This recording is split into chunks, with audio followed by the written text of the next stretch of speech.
嗱，最近咧就收到唔少朋友仔嘅查詢喎，佢哋成日同我講想要大屋，面積大，車庫大，我要泊到幾架車嘅，仲要咩啊？房多。咁我都諗咗一陣，到底介紹啲咩好呢？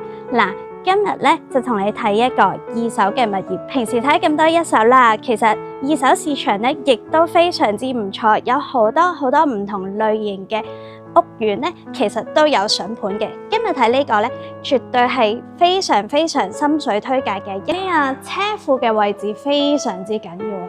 呢度最少目測估計可以泊到3部車，然後入去連接住嘅咧就係你嘅屋企啦。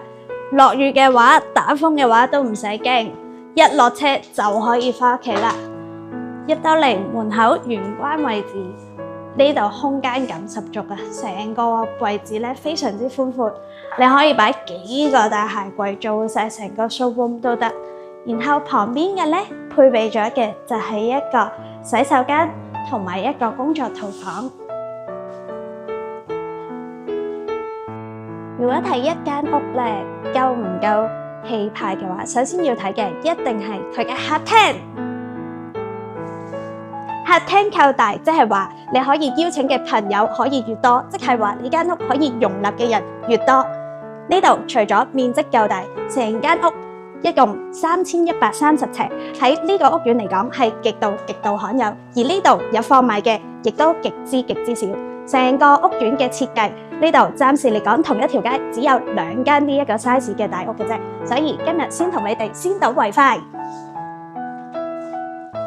而家咧，我哋身處係就係呢個前院嘅位置。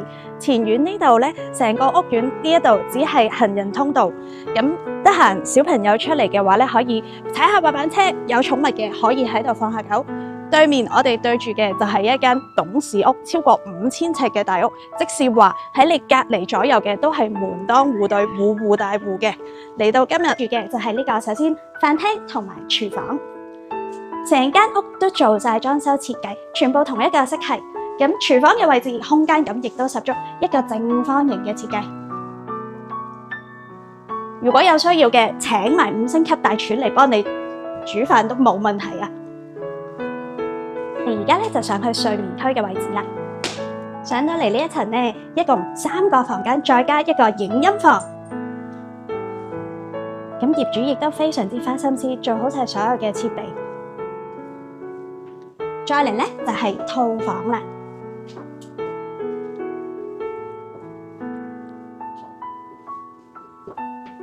做好晒大型衣櫃。第2間嘅套房，咁每一間房間嘅設計咧，其實都做好咗一個大衣櫃啦，落地嘅衣櫃，再配上木色系列嘅配搭，成間屋個感覺咧非常之舒服。望住嘅都係呢個吐露港嘅景色，前面仲可以望到呢個船灣避風塘嘅景緻。嚟到第3間嘅套房啦，呢間睡房亦都一樣，望住呢一個船灣避風塘嘅景色。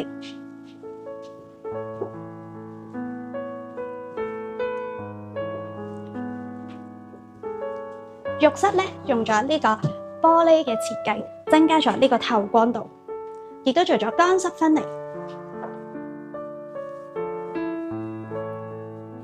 而家咧，我哋身處緊嘅就係呢個主人套房嘅位置。呢間主人套房不得了，非常架勢。講緊嘅呢度係一張 king size 6尺嘅床，側邊仲可以放到2個巨型嘅床頭櫃。OK， 然後由床尾去到衣帽間嘅位置，呢個空間咧，你仲可以擺多張 king size 嘅床都冇問題。咁呢度你可以放張梳化，放埋電視櫃。後邊隆重介紹女士最愛嘅位置，超大型嘅衣帽間，成幅牆去到最後，全部都係你嘅衣櫃。呢個衣櫃啊，可以擺晒我全家人嘅衫，應該都得嘅。呢邊仲有一個衣櫃，男士咧就擺呢邊啦，女仔就擺嗰邊啦。OK， 包包啊、手袋啊，可以 show 喺嗰邊 display 架。今日想着咩衫？今日想拎邊個包包？再嚟唔少得嘅，一定要為你介紹呢個玻璃門設計嘅主人浴室，乾濕分離嘅浴缸浴室，洗手盆分咗兩邊擺，呢啲就叫咩啊？大氣。主人房嘅對面咧，亦都有一間書房擺咗喺度。咁呢度咧，適合你。如果大家庭、大家族，男士嘅可以喺度做你嘅辦公室、書房、兒童房、圖書館，任你去設計。上到嚟天台嘅位置啦，呢度超過700尺左右嘅面積，業主亦都非常之花心思，做晒所有嘅戶外木鋪晒喺度。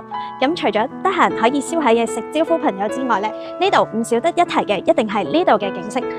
前面呢個咧就係吐露港，對面就係呢個科學園，再過啲嗰一邊就係馬鞍山，然後再嚟右手邊啦，右手邊嘅位置，而家喺呢個區域入面最出名一個屋苑臨海山城，仲要望到後邊嘅慈山寺。香港嘅別墅群屋苑最出名嘅呢度，相信係其中之一啦，比華利山別墅。